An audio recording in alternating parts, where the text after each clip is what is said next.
سلام و درود، خوش آمدید به برنامه چشمانداز که نگاهی است به مرحله فعلی انتخابات در تاجیکستان، انتخابات ریاست جمهوری.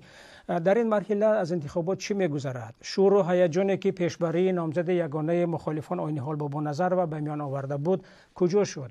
چرا چنین حالت به میان آمد و از آن چه پیامدهایی را میتوان انتظار داشت؟ همصحبتان ما عضو شورای سیاسی حزب نهضت اسلامی تاجیکستان حکمت الله سیف الله زاده در شهر دوشنبه و همچنین در همین شهر دوشنبه معاون رئیس حزب سوسیال دموکرات تاجیکستان شاکرجان حکیموف. خوش آمدید. همچنین در ادامه برنامه نظر برخی از کارشناسان را خواهیم شنید و شروع کنیم از اینکه جناب سیف الله زاده حزب نهضت اسلامی تاجیکستان گفت که از شرکت در انتخابات خودداری میکند. یعنی آن هم مثل حزب سوسیال دموکرات تاجیکستان میتوان گفت انتخابات را بایکوت میکند؟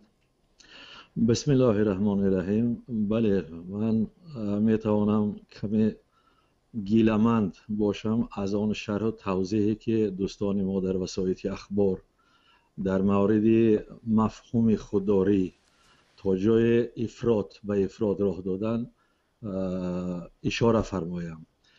ببینید، وقتی یک انسان خودداری از خوردن یک طعام، یک خوراک یا رفتن از کجای خودداری میکند، این به معنای کاملا دست زدن به این خوراک بعدن یا اینکه رفتن به این خانه را ندارد. یعنی محدوده معین است خودداری از شرکت در انتخابات. یعنی این بویکوت نیست. بله، اعضای حزب میتونن در انتخابات شرکت کنند. ببینید، من باز گفتم که خودداری شورای سیاسی به همین لفظ یعنی اعلان داشت که حزب شورای سیاسی برای خودش اعلان نمی دارد، اعلان به تمام حزب می دارد. اما ببینید، وقتی که اگر من اشاره کردم که این خوراک برای من موافق نآمد، احتمال که یک نفر دیگر بگه که چرا اگر منم یک بچشم ببینم که چی، اگر او برود در ونج یا که در کدام ناحیه دیگر شرکت کند به هر طرزه، حزب مخالف شرکت نیست، اما تشویق هم کسی را نمی کند که روید به انتخابات شرکت کنید. خب یعنی این هم یک نوع اعتراض است. ببخشید، این هم یک نوع اعتراض است که البته اعتراض میتونه شما هم این به این طرز قبول داشته باشید. من گفتنیم که همین روند فعلی انتخابات حتی نتیجه آن برای حزب ما کدام توجه دیگر ندارد. جناب حکیموف، بایکوتی که حزب سوسیال دموکرات میگوید این از چی عبارت است؟ باید ابراز نمایم که بایکوت این واژه خارجی است. خودداری نمودن ترجمه زبان روسی و مضمون تاجیکی گفتن، یعنی مضمون یک است. از انتخابات خودداری کردن یا از رای دادن خودداری کردن یا از بررسی موضوع مشخص ضمن محاکمه آن خودداری نمودن، یعنی اشتراک نکردن. این اول است. واقعا این یک شکلی اعتراض نیز است، فقط با زبان تاجیکی بیان کردن، چون بایکوت زبان خارجی. این شاید تفسیر علمی من است و این نقطه نظری من. بایکوت شاید تحریم باشد. تحریم نه، یکم این کلمه ها، سینونیم ها، کلمه ها، عباره ها که مضمونش اصلا عمومیت دارد، ماهیت است. فقط مورد استفاده شاید در علم سیاست شناسی، حقوق، در جامعه و غیره و غیره. این اول است. یعنی من موافق هستم با شما که همین موقع گیری حزب نهضت اسلامی تاجیکستان نیست، یک شکلی اعتراض است. دوم، ما گمان میکنیم که اگر واقعا تقریبا 1.9 میلیون مهاجرین کاری که بیشتری اونها تحت تاثیر غایه های حزب نهضت اسلامی تاجیکستان و حزب سوسیال دموکرات تاجیکستان می باشند و اینچنین بنابر داشتن مشکلات و نداشتن امکانیت و شرایط برای عملی کردن حقوق های مهنتیشان در داخل کشور در خارج هستند و فرزنداشون و پیونداشون از مهر و محبت و صمیمیت و مناسبت انسانی محروم کردند، آنها از ما پیروی میکنند و اگر نظارت جدی شود و جامعه شهروندی و ناظران ملی و بین المللی صمیمی رفتار کنند، احتمالیت است که شهروندان در داخل تاجیکستان نیز کمتر در انتخابات اشتراک کنند اما فکر کردم در همین لحظه که شاید عقیده کاربران شبکه اجتماعی فیسبوک بهترین خلاصه برای این بخش از برنامه چشمانداز است که از همکارم خیرامانی بقازاده میشنویم. سعید برکه عبداللهیف و مسرور امینов میگویند فقط همین مانده است که اصلا نام پرزیدنت از حالا از تلویزیون اعلان شود. نفری دیگر با نام اعلاخان زرافشانی میگوید تا برکنار شدن آیین حال با نظر و از سبقت انتخاباتی بین او و دوستانش بحث های زیاده برخواسته بود برای این یک نامزد که اون را همچون یک سورپریز ارزیابی میکردند، ولی حالا تمام این بحث ها خاموش شده است و اصلا آنها خواهش شرکت کردن در انتخابات را به عنوان رای دهنده ندارند. سیف سفر می نویسد شور و شوق انتخابات را نماینده اتحاد نیروهای اصلاحات خواه تاجیکستان برد و از باقی کاندیدات ها نباید سبقت و مبارزه را انتظار شد. شهرت مولانوف کاربر دیگری فیسبوک می نویسد انتخابات یعنی چی؟ یعنی یگان چیز یا کس را انتخاب کردن، خوش کردن، معقول کردن، به خود مناسب دیدن و غیره است، ولی وقتی هیچ کدام پسند نیست چرا انتخاب میکنید؟ با عقیده سیاست شناس کامبیز احمدیان به جز یک نامزد بقیه نامزدها را تقریبا 95% انتخاب کنندگان نمیشناسند. و نهایت ایجابی دین همرویف گفته است که 6 نامزد که گویا با هم سبقت دارند در نهایت یک کس. وقتی دو حزب سیاسی تاجیکستان چنین شعار دادند و همچنین در شبکه‌های اجتماعی بسیاری از انتخاب کنندگان نظر دادند، ما از کارشناسان پرسیدیم که اکنون حال و هوای انتخابات آیا چگونه خواهد بود؟ اصلا انتخابات تمام شد. انتخاب تا اون لحظه بود که یک اپوزیسیون واقعی وجود داشت.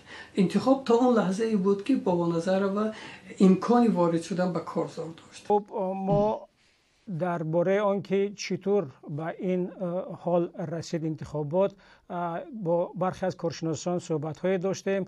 باید بگویم که چندی از آنها چنین عقیده را پیش می‌گذارند که در انتخابات این دو حزب تاجیکستان، حزب نهضت اسلامی تاجیکستان و حزب سوسیال دموکرات و همچنین چند چهره سیاسی و گروه‌های اجتماعی تلاش کردن یک راه نو، یک حادثه جالب، یک شکل دیگری را جستجو کنند و با این برنامه و با این را در انتخابات شرکت کنند. اما برخی از دیگر از کارشناسان بر این نظرند که اینجا شاید معامله صورت گرفته است و مخصوصا حزب نهضت اسلامی تاجیکستان به مجرای خواستهای حکومت عمل نموده است و از جمله عقیده رئیس مرکز تحلیلی ایندم در تاجیکستان سعیدالدین دوستوف را داریم که حتی میگوید پیشبری آیین حال با نظر و یک نوع پیام به حکومت بود که حزب نهضت در این انتخابات شرکت نمی کند و اما می تواند کمک کند که انتخابات مشروعیت پیدا کند. خب محیدین کبیری در هوای خواسته های حکومت نامزدی آیین حال با نظر را پیشنهاد کرد و این البته سبب های گوناگون داشت. اگر یک سبب اساسی این میسیج دادن به حکومت که حزب نهضت اسلامی در همین مرحله آماده نیست برای قدرت تلاش کند و آماده است که به حکومت امام علی رحمان مشروعیت ببخشد، پس سبب های دیگر این بود که حزب نهضت اسلامی نخواست که در این معرکه سرمایه یا پولهای حزبی خود را مصرف کند. جناب سیف الله زاده با این عقیده جناب دوستوف چی میگوید؟ من اولا در یک حرف میگویم که کاملا با این عقیده راضی نیستم و حتی محکوم میکنم چنین یک تحلیلگری که واقعیت حال را ندانسته از همون زاویه تنگ خیش بهاگذاری میکنند. درست است که حزب نهضت اسلامی تاجیکستان هنوز از انتخابات اول ریاست جمهوری بعد از سازش صلح این گونه اتهام را پیوسته داشته است. یعنی ما را دائما به همین گونه اتهام اشاره میکنند که ما کارهای در پس پرده با حکومت داریم و کدام داد و گریف های دیگری را انجام میدیم. ولی اگر این گونه کارها می بود ضرورت تأسیس چنین یک اتحاد با نام اصلاحات خواهان را که تلاش زیاد این حزب از خود داشت چی ضرورت داشت؟ درست است که اینجا هم دایره های زیاد مشکل ساختند و به هر طرز مخالفت کردند، یک گونه وانمود کردند که گویا نهضت هدفش انا همون طرزی که دوستی ما تحلیل کرده است به معنای دیگر همین است. ولی ما تا نهایی تمام تلاش ها را انجام دادیم، حتی پیام یا که مکتوب علاوگی هم به کمیر فرستادیم که باید این نامزدی ما ثبت نام شود. متاسفانه این به طور منفی پاسخ گرفتیم که دیگر از ادامه در یا شرکت در انتخابات از بین رفت. تشکر. در همین باره ما از کمیسیون مرکزی انتخابات و رایپرسی تاجیکستان سوال کردیم و رئیس دستگاه این کمیسیون جناب عبدالمنان دادایف چنین گفت: اگر محترم و نظر و به خلاصه آمده باشند که تو 10,000 امضا 5% امضای عمومی انتخاب کنندگان در بر میگیرد، سوال پیدا میشد که معلمی محترم برای چی پیشنهاد نکردن حجت رو برای مسئله به قید گرفتن نگرفتن؟ این مسئله پیدا میشود. بر پیشنهاد نکرده چون ابراز کردن که گویا که 5% در بر میگیرد، این اساس کلا نادرست است و بی اساس میباشد. باید که پیشنهاد میکردن حجت رو در اینجا می آموختیم، می دیدیم که در حقیقت همینقدر امضا هست یا نه، چقدر در اصل امضا جمع شده است، معین میکردیم و می دیدیم و بعد مسئله حل میکردیم، مسئله به قید گرفتن یا نگرفتن. جناب حکیم ببینید، یک البته همچون حقوق شناس و همچون سیاستمدار درباره واژه کانسپیرولوژی خبر داره. همین گونه یک کانسپیرولوژی هر روز در رسانه ها به چشم میخورد، دیده می شود از جانب تحلیلگران، از جانب شرکت کنندگان بحث ها در شبکه اجتماعی که هدف از پیشبری نامزد یگانه اینید در سیمای خانم بابانظر و این بود که از نامزدی جناب رحمت الله ظاهرов رئیس حزب شما پیشگیری شود. شما به این عقیده راضیید یا مخالف؟ با رعایت ترتیب مقرر گردیده اینید به خلاصه آمد که در اساس گذشتگونی ها و عمومیت هدف و منفعت ها و با در نظر داشت آن که بابانظر و کفیل تطبیق و عملی گردانی کانسپت اینید در رابطه با دولتداری معاصر و حیات جمعیتی در تاجیکستان شد و زمان ریاست جمهوریش هم نیز با از 2 تا 2 سال محدود می شد و من بعد زمینه ها و شرایط مساعده برای دایر نمودن یک انتخابات شفاف و آزاد مهیا میکرد. ما راضی شدیم که نامزدی عینی حال بابانظر را دستگیری کنیم و اگر بعضی بحث ها در مورد نامزدهای احتمالی از جمله محیدین کبیری، رحمت الله ظاهرов، حاجی محمد عمرov و غیرها بودند، پس بعد مورد بررسی و تحلیل خیلی جدی موافق مقصد دانسته شد که محض عینی حال بابانظر و در شرایط معاصر با طلبات ها و کریتریه های مربوطه موافق است. اگر حالا ما صحبت های سیف الله سفرov معاون رئیس مرکز مطالعات استراتژی وابسته به ریاست جمهوری تاجیکستان را شنویم، ایشان بر این هستند که با وجود پیشبری عاقلانه و جالب این دو حزب و طرفداران آنها نتوانستند تعداد در ضروری امضاها را جمع آوری کنند. در اینجا سببی نه گویم مانع شدن حکومت ها است، نه سببی یگان خلل رساندن یا امضا نکردن مردم است، بلکه خود آنهایی که مسئول این کار بودند آنها درست و جدی به این کار مناسبت نکردند و این البته همه مردم میدونند. برای همین در اینجا بحث هم دیگر بیفایده است، چون که اگر حزب نهضت اسلام و حزب سوسیال دموکراتی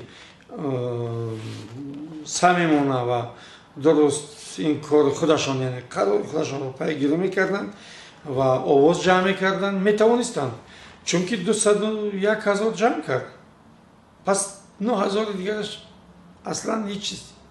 حالا جناب سیف الله زاده به این سخنان سیف الله سفرov شما چی گفته میتونید؟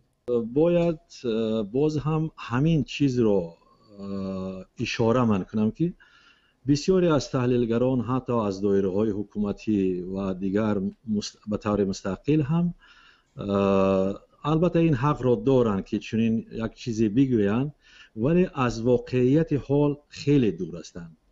درست است که پیدا شدن چنین یک نامزد در افکار سردمداران اتحاد نیروهای اصلاحات خواه برای عموم این گونه تحلیلگران غیر چشم داشت بود، چون در طول سال پیوسته می گفتند که یا این می شود یا اون می شود یا کسی دیگری که یعنی در مطبوعات مطرح است و با یک طرز در سیاست وارد است.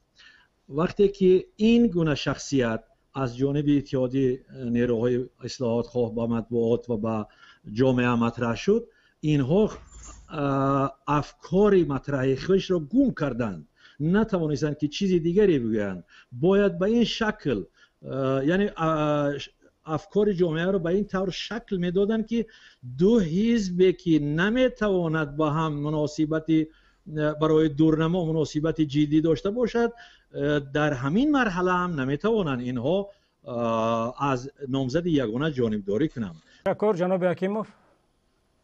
به اندیشه من ما بار دیگر شاهد آن شدیم که نوبسته از به تصویب رسانیدن اسناد حقوق بین المللی به خصوص در ساحه حقوق و آزادی های انسان و شهروند، تاجیکستان و رهبریت سیاسی کشور نیت و هدف گسترش روندهای دموکراتی را ندارد و با در نظر داشت ویژگی های فرهنگی و تاریخی کشورهای آسیای مرکزی و تمدن شرق بار دیگر اثبات کرد که ما با ماهیت شکل جمهوری و دموکراتی داشتن دولت که شرط اساسی آن با اصولهای دموکراتی و شدن حاکمیت سیاسی است صرفا نرفتیم و برای این اراده سیاسی وجود ندارد. تشکر از همصحبتان ما.